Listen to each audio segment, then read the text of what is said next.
Release 2 screws.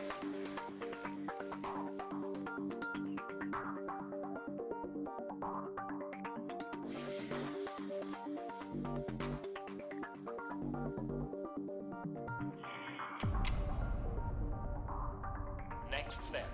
Remove intake duct.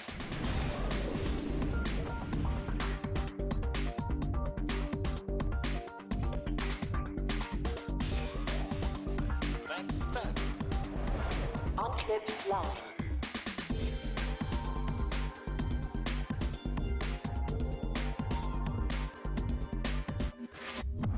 Next step.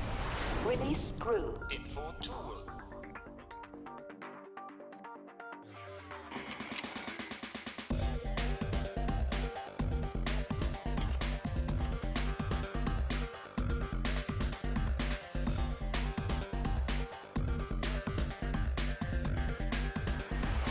Remove fan cowl.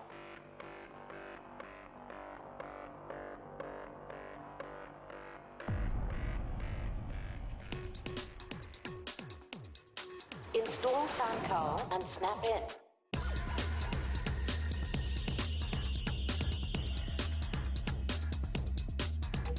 Tighten screw. Clip line on. Install intake duct. Tighten 2 screws.